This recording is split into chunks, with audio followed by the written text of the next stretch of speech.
The smell of roasted turkey and cinnamon filled the air, the living room glowing with twinkling Christmas lights. But nothing in that warm, festive scene could prepare me for what was about to happen. My hands were shaking slightly as I carried the last tray of mashed potatoes to the table, trying to ignore the growing tension that had been simmering all week. Christmas was supposed to be about family, laughter, and forgiveness. Instead, it was about to become the night I would never forget. I had spent hours decorating the house, making sure every detail was perfect. The tree was tall, adorned with ornaments we had collected over the years, and the stockings were hung neatly by the fireplace. I thought this year would be different. Maybe my family could finally set aside old grudges. I was wrong. Dinner started quietly, with forced smiles and polite small talk. My parents chatted nervously about work and local news. My sister fiddled with her phone, and my brother, Daniel, kept his eyes glued to the ceiling, as if he was counting the seconds until something terrible happened. He had always had a temper, but lately it had become worse. There had been arguments, whispers behind closed doors, and a tension that made every family gathering feel like walking on a minefield. I took my seat at the table and tried to keep my voice steady. "Pass the cranberry sauce, please," I said, forcing a smile. The air felt thick, as if it were pressing down on us all. Everyone passed their dishes, silently. My mother glanced at me, her eyes flicking nervously toward Daniel. I knew she was worried, but there was nothing she could do. She had always tried to mediate between us, to keep the peace, but Daniel's anger was unpredictable now. Then it happened. Daniel slammed his fork down on the table, making a sharp clatter that echoed through the room. Every head turned toward him. I felt my stomach drop. "Pack your bags," he said, his voice cold and steady. "This house isn't yours anymore." The words hit me like a physical blow. The turkey tray I was holding trembled in my hands, and I could barely keep from dropping it. The room went silent, the only sound the faint ticking of the old clock on the wall. My parents looked stunned, my mother's hands clutching the edge of the table as if she were holding herself together. My father's eyes were wide, frozen in disbelief. My sister gasped quietly, covering her mouth. I wanted to speak, to scream, to ask why, but no sound came out. Daniel's eyes were sharp, almost gleaming with strange satisfaction. "I mean it," he said, leaning back in his chair. "You don't belong here anymore. Mom and Dad think it's time you left." I felt a wave of betrayal and confusion. This was my home, the house I had grown up in, the place filled with memories of childhood Christmases, laughter, and love. And now my own brother was telling me to leave it, as if my presence were a crime. I tried to steady my voice. "Daniel, what are you talking about?" His lips curled into a smirk. "Don't play dumb. You know exactly what I mean. It's over. You've taken too much for granted, and it ends tonight." I could feel my hands start to shake again, this time with a mix of fear and fury. My parents exchanged glances, helpless, unsure how to stop the storm that had erupted at the table. I could feel years of resentment and tension pressing down on me, all boiling into this one terrible moment. Every joke, every argument, every tiny slight from the past felt magnified, and suddenly the room felt smaller, colder, and suffocating. Before we continue, please subscribe to the channel and write in the comments which country you're watching this video from. Enjoy the story. Daniel stood up abruptly, the chair scraping loudly against the floor. I could see his jaw tight, his fists clenched.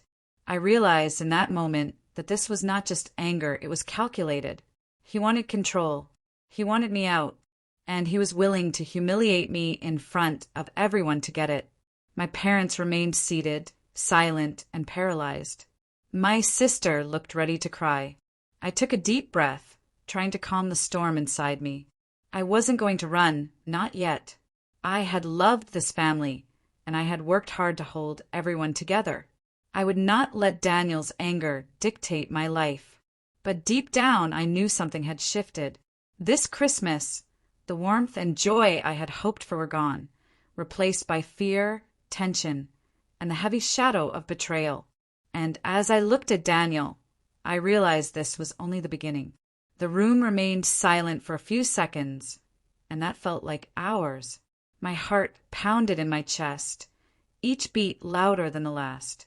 I could feel Daniel's stare drilling into me, sharp and unrelenting. My mind raced. How had it come to this? How had my own brother turned a family gathering into a battlefield? I set down my fork, my hands trembling slightly, and forced myself to meet his eyes. "Daniel," I said, my voice shaking but firm, "this isn't how families treat each other. We're supposed to support one another, not push each other out." His smirk widened. "Support each other? Don't make me laugh. You've taken more than your share for years. Mom and Dad have said enough, and I finally agreed. It's time for you to leave." My stomach dropped. More than the words, it was the certainty in his voice that terrified me. Daniel wasn't joking. He had planned this, rehearsed it even, and nothing I said would stop him. I looked at my parents. My mother's eyes were wide, her lips pressed together as if she were holding back tears. My father sat stiffly, his hands clenched on the table, silent but distant, avoiding my gaze. My sister had slid her chair back, slightly, her body tense, her face pale. Everyone seemed frozen, trapped in this moment that had exploded far beyond my control. I needed a plan, something to calm the situation or at least buy myself time. I swallowed hard and said, "If this is about money or the house, we can talk about it. I never wanted conflict, Daniel. This is our family." He laughed, sharp and bitterly. "Talk? There's nothing to talk about. Decisions have been made. You've overstayed and you know it. Pack your things. Tonight." I felt my chest tighten. The room, which had been warm and festive just minutes ago, now felt like a cage. The twinkling lights on the Christmas tree seemed to mock me. I could see the golden ornaments reflecting Daniel's smug expression. My heart sank deeper when I realized no one else was going to defend me. My parents, who had raised us all, seemed paralyzed by indecision, afraid to intervene. My sister avoided looking at me, like she didn't want to witness what was happening. I took a slow, deep breath, trying to steady myself. I couldn't let fear dictate my actions. I had to remain calm. I had to think. Daniel might have tried to corner me emotionally, but I refused to let him break me. I needed a way to regain control, even if it was just a little.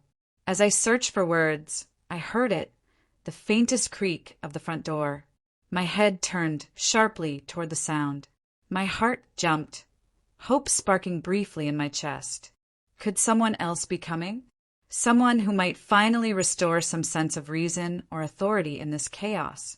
Before I could process it fully, I realized it was just the wind pushing against the old doorframe. A wave of disappointment swept through me. I swallowed hard, knowing that the night was far from over, and the storm was still raging inside my own family. Daniel stood up suddenly, his chair scraping loudly across the hardwood floor. His movement was sharp, threatening, and deliberate. He pointed a finger at me. "I've been patient," he said, his voice low, but every word carried weight. "Too patient. Now it is over. You'll leave, and that's final." I felt a flush of anger rise inside me. I wanted to scream, to tell him he had no right, that this house belonged to the family we both shared, but I knew that would only fuel the fire. I had to be smarter, careful. My mind raced for options. Could I call someone?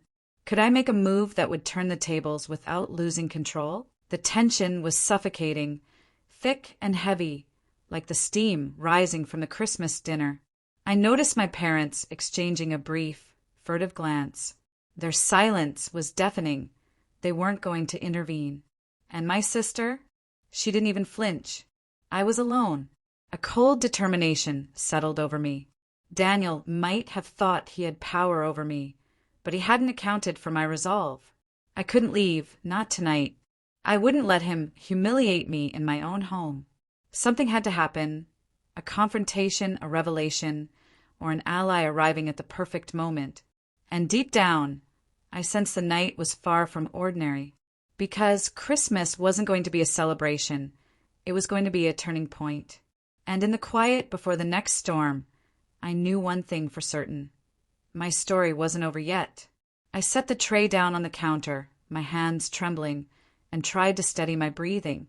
Daniel's words echoed in my mind, each syllable a weight pressing down on me. Pack your bags. This house isn't yours anymore. I couldn't believe how quickly the room had shifted from holiday cheer to icy hostility. I needed a moment to think, to breathe, to figure out what to do next, but there was no escape, not while he stood there, towering over the table like a predator. Then, out of nowhere, a faint sound came from the hallway, soft but deliberate. It was a phone vibrating against the hardwood floor. My sister's phone. She quickly picked it up, scrolling through it, and I caught a glimpse of the message that made my blood run cold. Daniel had been planning this for weeks. Every word, every look, every action that had seemed spontaneous was carefully orchestrated. He had manipulated Mom, Dad, even my sister, or at least tried to. I realized I wasn't just facing a single act of cruelty.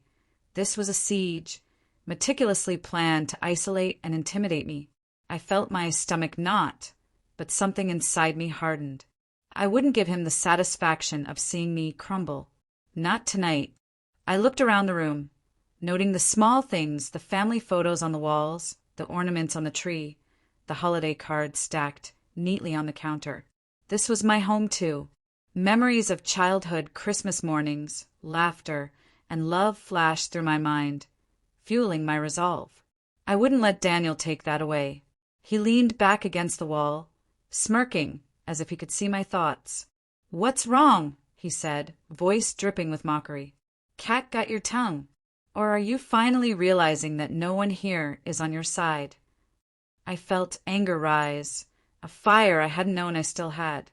"You don't control this house," I said, my voice steadier than I expected. "You don't get to decide who belongs here and who doesn't. This is my family too, whether you like it or not." For a moment, the room held its breath. Daniel's smirk faltered slightly, replaced by something sharper, more dangerous. "Bold words," he said, "but words won't change anything. Actions matter.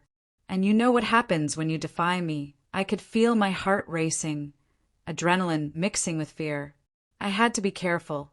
One wrong move, one angry word, and Daniel could escalate this beyond anything I could control. I needed an edge, a way to turn the situation without giving him more power.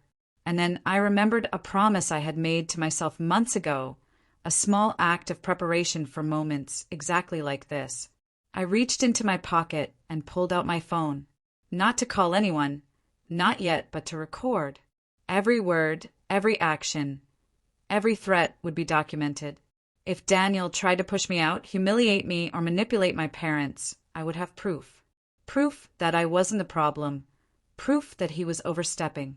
My fingers hovered over the screen, ready, my resolve firming. Daniel's eyes narrowed, sensing the shift. He didn't know that I was no longer just a scared sibling trying to keep the peace. I had become someone prepared to fight for what was rightfully mine. "You won't get away with this," I said softly, almost under my breath. He laughed again, but it was less confident this time. "Get away with what?" he asked, his tone sharp now. There was a tremor in it, a crack in the armor he had worn for so long. At that moment, the front door creaked. My head snapped toward it. A shadow filled the doorway, tall and imposing. I couldn't see the face yet, but the presence was undeniably calm, commanding and powerful. Daniel froze mid-step, a rare uncertainty flickering in his eyes. The air seemed to thicken, charged with electricity, as though the house itself was holding its breath. The moment stretched, silent except for the faint tick of the clock. I didn't need to see who it was to know they would change everything. Hope surged, mingled with fear. Something was about to happen, something that could shift the balance in this room, and I wasn't sure if it would be salvation or chaos. I gripped my phone tighter, ready to capture it all. My stomach churned, my hands shook, but for the first time that night I felt a spark of control. This wasn't over. Not yet. The Christmas lights flickered slightly, casting shadows across Daniel's tense face, and I knew that whatever came next, the night would never be the same. The figure in the doorway stepped forward, the room suddenly feeling colder, heavier, as if the air itself had been charged with authority.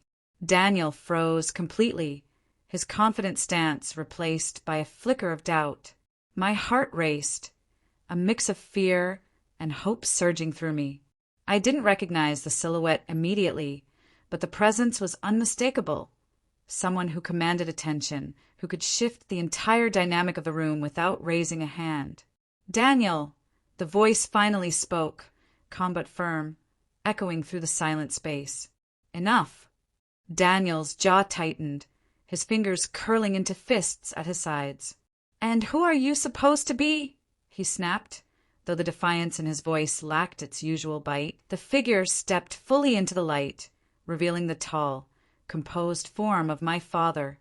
He had been quieted all evening, seated at the head of the table, observing the storm with measured eyes. But now, standing before Daniel, he radiated a power that made the younger man hesitate. My mother and sister's faces brightened slightly at his arrival. Hope rekindled in their eyes. "You've gone too far," my father continued, his voice low but unwavering. "This isn't just a Christmas dinner. It's your family, and family doesn't treat one another like this." Daniel scoffed, but the sound was hollow. "He's just protecting her. That's not my problem. She's mine to deal with, and if she can't handle me, then she doesn't belong here." I felt my stomach knot. Every word from Daniel reminded me how alone I had been all these years, how little he had respected me. But my father's presence changed everything. I could feel the tide shifting, a subtle yet powerful current that had the potential to turn the night entirely in my favor. "You are not the judge of this household," my father said sharply. "You may be my son, but that does not give you the right to dictate who belongs here. You will not speak to her that way again." For a moment, Daniel opened his mouth, then closed it. His usual arrogance was gone, replaced by tension, like a storm ready to break. My sister glanced at me nervously, silently urging me to stay calm. My parents exchanged a look that spoke volumes. This intervention was overdue, and the burden of their silence was finally lifting. I swallowed hard, feeling a flicker of courage I hadn't felt all evening. "Daniel," I said, my voice steady now, "this is my home too. I've been nothing but respectful, nothing but patient. But you've crossed a line. I will not leave because you say so." Daniel's eyes narrowed, his face pale with frustration. "You think you can stand up to me? After everything I've done?" "Yes," I said firmly, "because nothing you've done gives you the right to treat me or anyone in this family this way." The tension in the room was unbearable, thick enough to cut with a knife. Every family member sat silently, watching the confrontation unfold, waiting for the next move. Daniel's smirk had disappeared entirely. For the first time, I saw the uncertainty in his eyes, the realization that his carefully built plan was unraveling. My father took a step closer, standing between us. "Daniel, if you ever raise your hand or speak to her like that again, there will be consequences, real consequences." His voice was calm, but every word carried the weight of authority, experience, and love. Daniel swallowed hard. You can't tell me what to do," he muttered, his voice almost a whisper. "I just did," my father said simply, and in that moment, the entire room seemed to exhale collectively. The power dynamic had shifted completely. I felt a surge of relief and vindication, but I knew the night wasn't over yet. Daniel might be temporarily subdued, but his anger was still simmering beneath the surface, waiting for a moment to flare again. I straightened my chair, feeling a sense of resolve I hadn't experienced before. My father's support had reminded me that I wasn't alone, that I had the right to defend myself. The night was still tense, the storm not fully past, But for the first time, I realized that control had returned to me. Not Daniel, not his threats, but me. And deep down, I knew the coming moments would decide whether this family would finally face the truth or continue hiding behind fear, manipulation, and resentment. Daniel's face turned a deep shade of red, a mix of anger and humiliation that made his usual arrogance vanish completely. For a long moment, he simply glared, fists clenched at his sides, pacing slightly as if trying to decide his next move. But the presence of my father and the quiet strength I had found in myself made him hesitate. He couldn't rely on fear anymore, not tonight. I took a deep breath, my hands gripping the edge of the table. "Daniel," I said, my voice calm but firm, "this ends tonight. You don't get to bully your family, you don't get to threaten me, and you don't get to decide who belongs here. We are a family, and families respect each other." He froze again, as if my words carried a weight he hadn't anticipated. The room was silent except for the ticking of the clock and the faint hum of the Christmas lights. My parents were watching intently, their faces a mixture of relief and anxiety. My sister's eyes were wide, tears threatening to spill, silently urging me to stay strong. Daniel's lips trembled, and for the first time I saw uncertainty. He opened his mouth to speak, but my father stepped closer, placing a firm hand on his shoulder. "Daniel, it's over. You've had your chance to control, to intimidate, to bully. Now it's time to respect your family, or you will have to face the consequences of losing more than just this argument. This is your choice." I felt a strange calm wash over me. The tension that had been choking the room for hours seemed to shift, as if a new current of possibility had entered. I was no longer just reacting, I was present, aware, ready to take control of my life and protect my dignity. Daniel's shoulders sagged slightly. The defiance in his eyes wavered, replaced by a flicker of fear, as if he finally realized that his actions had consequences he couldn't ignore. I knew in that moment that the fight was not about him or even about me. It was about boundaries, respect, and finally reclaiming the authority that fear had stolen from our family dynamic. I spoke again, my voice unwavering. "You don't scare me anymore, Daniel. You've lost that power a long time ago, but tonight it's clear to everyone. This is my home. This is my family too. And if you can't accept that, you'll have to leave, not me." My father nodded, silently reinforcing my words. The room seemed to exhale collectively, the weight of tension lifting slightly as Daniel's anger shifted into frustrated silence. My mother's eyes filled with tears, her lips trembling as she looked at me, as if seeing me truly standing up for myself for the first time. My sister smiled faintly, the relief evident in her eyes. Finally, Daniel spun on his heel and stormed out of the room, slamming the door behind him. The echo reverberated through the house, and for a few seconds we all sat in stunned silence. And then, slowly, the tension melted, replaced by a quiet, profound relief. The room that had felt like a battlefield now felt like home again. I sank into my chair, exhaling slowly, feeling a mixture of exhaustion and triumph. My father placed a hand on my shoulder, his grip firm but comforting. "You did well," he said quietly. "You stood up. You didn't let fear control you. That's what matters." I looked around the room, seeing my parents' pride, my sister's admiration, and finally understanding something I had always suspected. Respect doesn't come from submission, and love doesn't come from fear.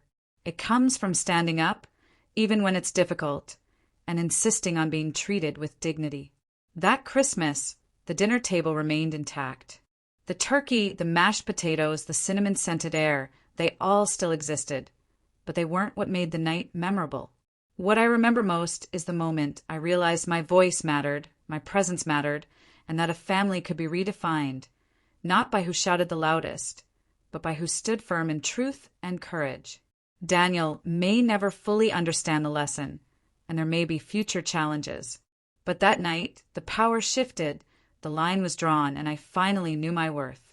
And in that knowledge, I found something more valuable than any gift under the tree: peace, respect, and the certainty that I would never be silenced or pushed aside again.